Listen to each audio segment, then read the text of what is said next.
Coming to you from the KMOT Minot Farm Show. It is already end of January 2025. We've got Riley with us, and Riley Slivka is the founder and director of AgriStudios. He's also a farmer. He farms in the Winifred, Montana area, and I want to make sure he can say hi and tell us a little bit about what he does and why he's here at the show today. Yeah, well, good to see you again, Matt. Yeah, I just happened to walk by the booth, and here's Matt. I met Matt at a farm show, 2, 3, or 4 years ago, maybe? It's been a few already, yep. Yeah, so yeah, thanks for having me on, Matt. Kind of great to be on the, the After Hours Ag Podcast. How long have you been doing this podcast? Oh, man, we just kicked it off about a year ago, and it was the idea or dream of a few individuals in our team. And one of them had just joined us as one of our marketing guys. And the other one was Adam, our general manager. So the two of them together, partners in crime, made it happen. And they've just done a great job. I'm I'm maybe the filling in host at times.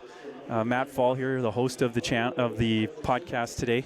We're at the KMOT show, and I set up a little corner here to try to suck some people in and get some stories and share what's going on out there. And I really appreciate you stopping in, Riley. Awesome. Yeah. Great to be here. So tell me, Riley, because this is how I got interested in you, besides being a farmer, and you even have air seeders and stuff like that. You have done something with YouTube, and your channel's called AgriStudios. And tell me a little bit about that. What is AgriStudios, and what's the aim and focus of that? All right. Well, we're going to have to go back several years for that, actually, to when I was in high school and bought a drone for the first time. Actually, GoPros, even before the drone. That's kind of when YouTube got started a little bit, because I thought, it'd be kind of cool to put GoPros, on the unloading tube of the combine, get these cool angles, and everyone on YouTube back then was making these really cool harvest videos. I'm like, well, that's pretty cool. I should share kind of, what it's like for my family's harvest. And so started making those videos, but by the time the drone started to come on the scene, well, we, out there in Winifred, in central Montana there, we are farming around what's called the Missouri River Breaks. So, beautiful area. 1,000-foot cliffs is what it is. We're farming right along the edges. Oh, you're one of those guys. Some of those 1,000-foot cliffs. So, it's very unique country. There's very few places in the world that are quite like that area. Mm-hmm. And what we kind of accidentally figured out is that drones capture that from such a unique angle. And when you have combines rolling around those edges, and it's a beautiful scene. And putting that on YouTube, just everyone loved it. So that kind of actually was the start of a business, because not only is it beautiful scenery and drones allowing you to capture that, but storytelling is another big component here. And I think I did that decently well back then too. And that captures some clients' attention. Hey, can you come help me tell the story about what I do in my business? So that's where AgriStudios ultimately came from, is from messing around with GoPros and drones in a harvest field. So hobbyist to something that was actually could be a business. Yeah, so it's awesome. Today, that's exactly what I'm still doing. I'm helping ag clients tell their story in the industry. Whether that's some education that the university needs to kind of disseminate back to farmers, or, an ag business that needs to kind of promote their new technology, how it works in the field, etc. What sets me apart from a lot of other guys is the fact that I did grow up on a farm and ranch. And so I think that, kind of the boots on the ground knowledge, I kind of call it knowing how to actually stay out of the way of things. That pays off big time, because that's just a lot less stress at the farm that you're filming at. It's a lot easier for a client to work with somebody that already has that knowledge. So I think that's the biggest selling point, is just kind of the general ag knowledge that I do bring to the table. So that's great. Yeah. And I can also anticipate there's more benefits of coming from a farm background, is what direction the combine drives, right? That's pretty extreme there, but the things about the equipment, how farming is, the lingo. Yeah, terminology goes a long ways. Yep, what to focus on, what to ask about. That's great. And not how to spook a bunch of cows while people are moving them or something like that too. The whole cattle side of this thing too is a whole different world. But yeah, the other cool thing is I get to see a lot, particularly in Montana, but some out of state even. Right now I'm here in North Dakota, so haven't been to Minot a whole lot, but it's kind of cool to learn about this area and what goes on here. But yeah, constant learning. I'm always learning new things, picking up new ways that different people farm, and I think that's awesome. So Very good. Very good. Now, I think you've had a few videos, at least on the AgriStudios side, that have caught some big attention, big numbers. Tell us about, is it the Sugar Beet Mafia one? Is that the one that's really taken off and been your biggest hit? That's one of them. I think that's second place right now on the YouTube channel. So the most viral video I've done is when we got that Big Bud 747 up and running again with the new Titan tires. And, okay.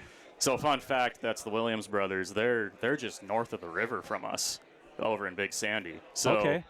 That's you, yeah. It's AgriStudios who released that. Yep, that's definitely all over the place. Me and Jason from Big Tractor Power also flew out, and we got to film it in the field with that Freakstad plow for the first time, and I don't know how many years since it's actually been in a field running. So, wow. So that was really cool. It's really fun to work with the Williams brothers, and obviously when it's the world's largest tractor, everybody loves to watch videos on that thing. So me and my boys were just enamored. It takes up the whole road. Yeah. And I don't even know how you got up some of those paths. Yeah. Getting to the field. So you noticed in the video, we're starting up the tractor and we're driving up this coulee, basically, it looks like. We're driving up on top to what they call 8 Mile Bench, which is just north of the Missouri River there. And they actually had to work that road with a blade, I think, a few times before they could even get the thing wide enough to somewhat safely drive the tractor up it. So, well, we're going to have to, for you YouTube listeners, we've got this on the podcast channels. We also have it on YouTube.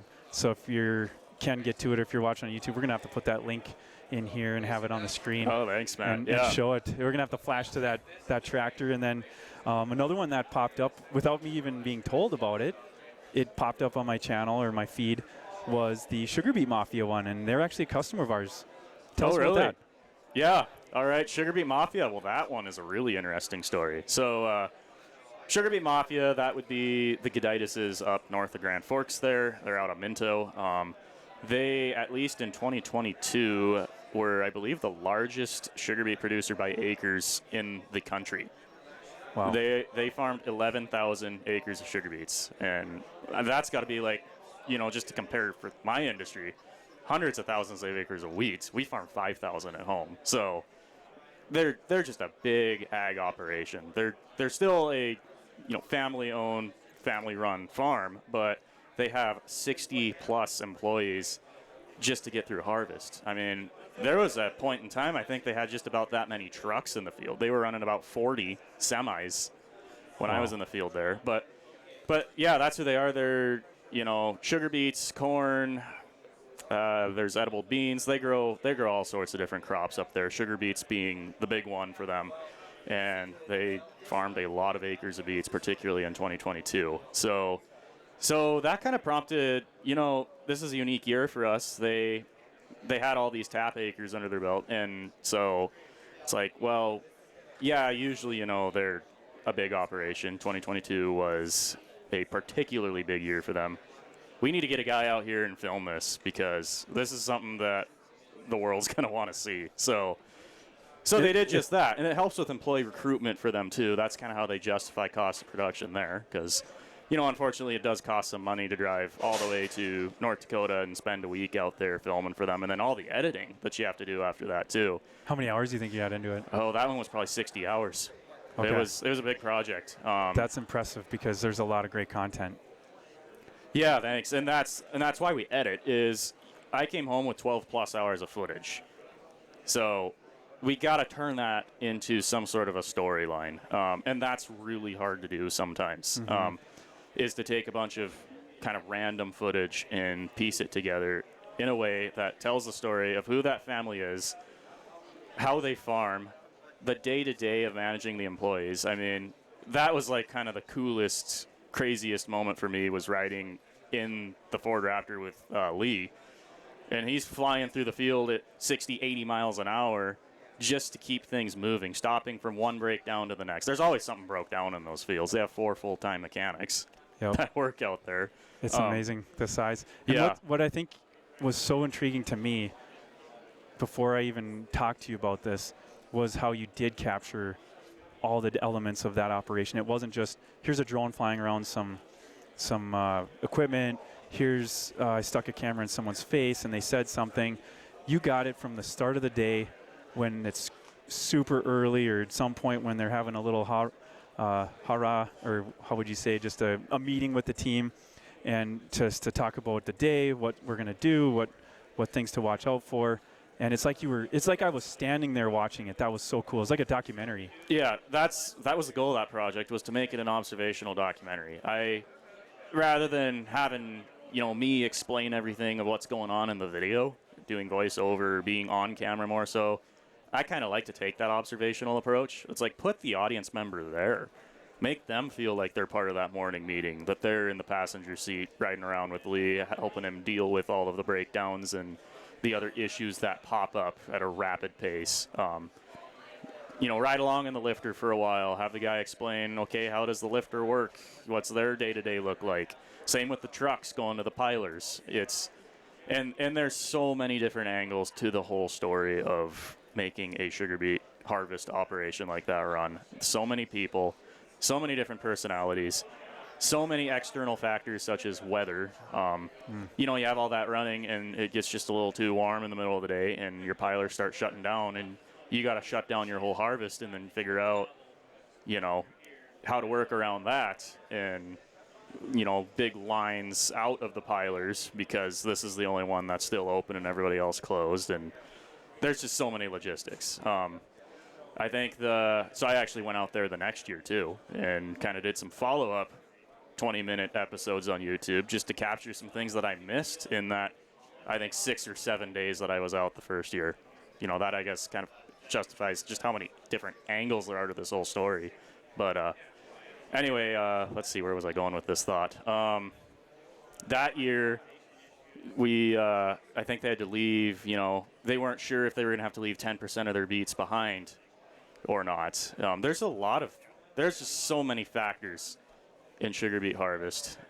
Stakes are high.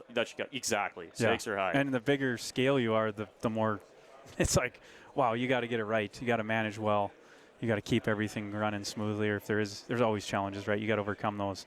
Yeah. And what I appreciate about that video and what AgriStudios is doing is you're sharing the story of the farmers. You're sharing the stories of how it really is. And I think it just sucks the guy in, realizing these are real people. These are real people trying to make a living and trying to do good and be a positive influence, impact in society and their communities, and really provide for their families. And that's what After Hours Ag is all about too, is sharing stories in the ag industry. And we're really excited and thankful that you're here. In fact, I want to ask you, was there times during that filming where something bad happened or something went wrong and you felt awkward filming it? Or it's like, I don't know if they want this, or they're really stressed right now and I'm just going to be adding to the stress? Definitely. Yeah, that is a stressful operation to run. And I cannot believe how well those two brothers, Jay and Lee, dealt with that stress, because there's a lot on them to run an operation like that. So yeah, it is a little awkward when the one morning, I was just telling the story a little bit ago, a bunch of trucks went to the piler overloaded. And I think this was in the state of Minnesota, where apparently, we'll have to fact check this later, but I guess they can pull the tickets from scale houses. The DOT can. Really? Yeah. That's a different game. So Jay was scrolling on his phone and saw, we weren't keeping super great track of our loads here. That could be like $100,000 worth of tickets. Sounds like a money generator for the state. Yeah. I can't believe they can do that. So I know cut this out if it's not.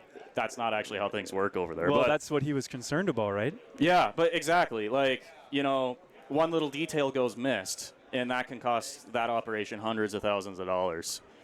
Like, and then on their cash flow side of things, that, is probably like something in my business costing me way, way, way less.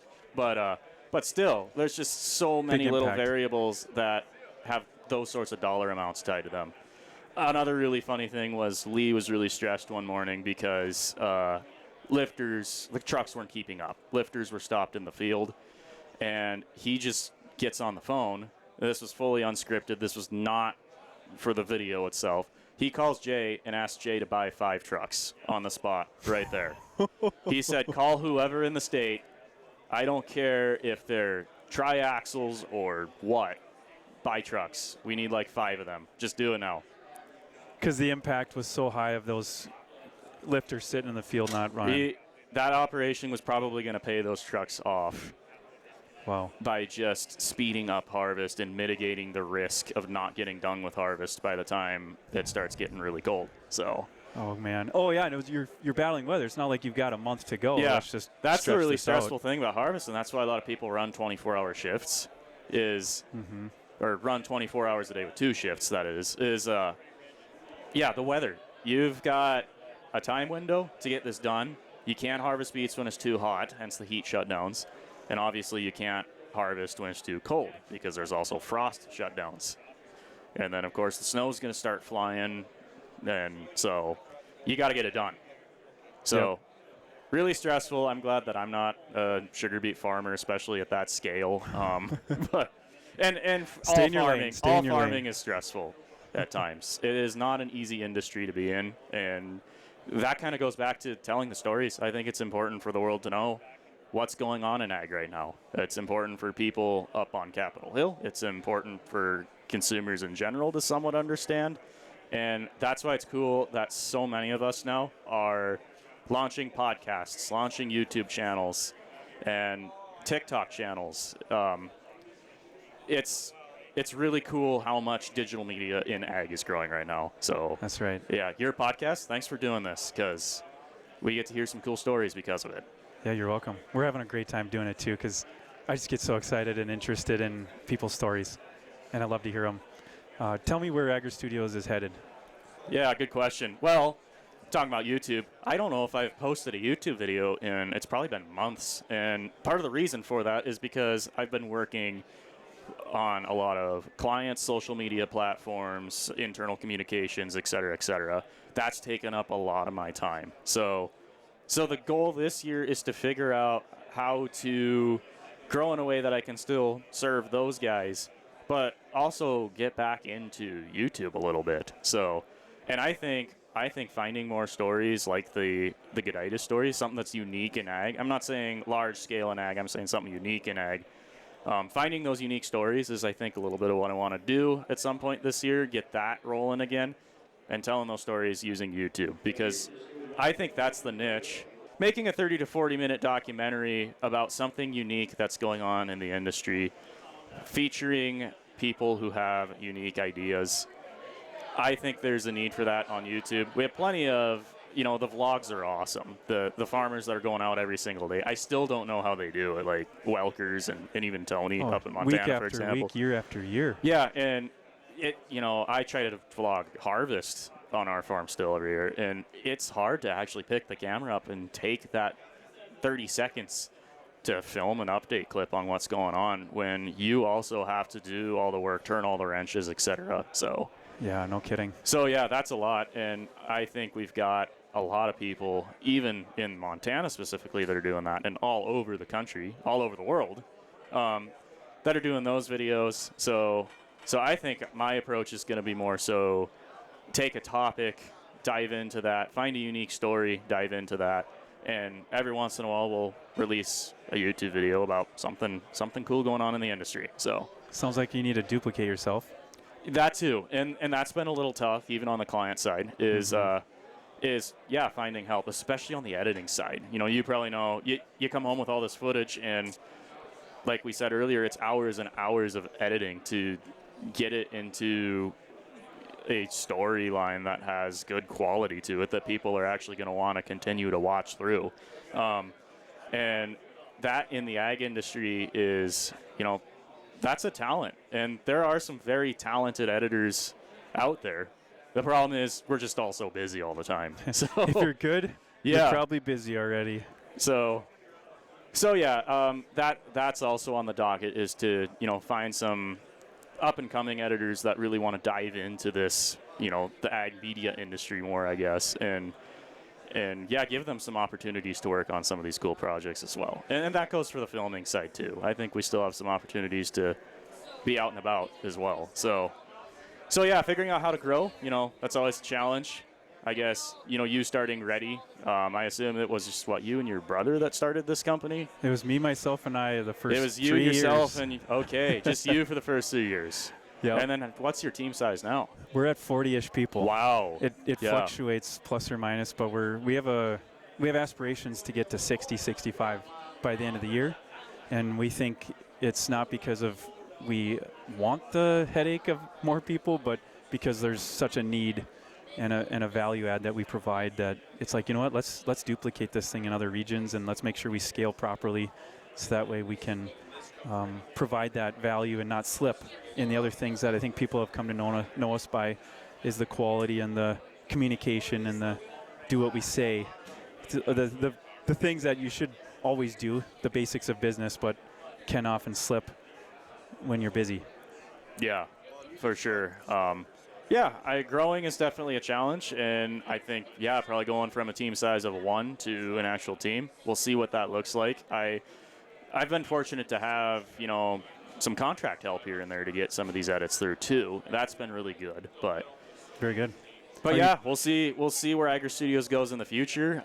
Right now, it's more than a full-time job for me. So even going back to help with farming up at home has been, a limited opportunity just because I'm so busy and on the road, or trying to get an edit pulled through all the time. But it's been great. Yeah. Do you think you would go back to farming full-time? Good question. So I don't ever want to fully disconnect from the farm operation up there. And that's why I'm always, if Dad needs help for an afternoon or pretty much full-time during harvest, I'm always out there running a truck or a combine or whatever needs to be done.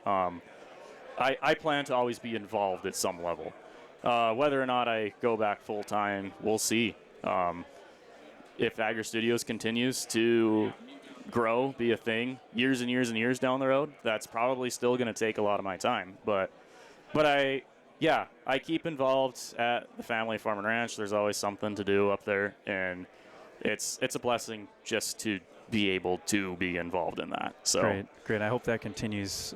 Someone in your family, it stays generational. That'd be excellent. Yeah, and it's great to see my younger brother just moved back, just graduated from college, and he'll be back out there full time now. In addition to getting a crop consulting business up and going in our area too. So all right. So there's a lot of interest, just between the siblings and I too, and ultimately I think that's a good thing. So we're not only going back to help there and keep that running, but we are also finding, additional sources of income to make it sustainable as well. So, very good. Yeah. How do we get a hold of you? What if someone's interested in applying to be either on a documentary type film or hiring you for those services, or even there's a young person or someone who's like, I've got this talent or I've got this interest that could turn into a talent of editing. How do they get a hold of you and find out more? Good question. I would head to agristudios.com. Heck, I think if you even search agriculture video production, I'm one of the first results. But agristudios.com, there's a contact form over there. I don't have a phone number or anything on the website, but if you fill out that contact form, I can get that right over to you. And just let me know what's up, whether that's, looking to kind of do some of this yourself or you have a cool story idea. Definitely let me know. Very good. Thanks so much for joining us, Riley. Yeah, thank you, Matt. It's great to be on. Yeah. All right. Thanks for listening to this episode of the After Hours Ag Podcast.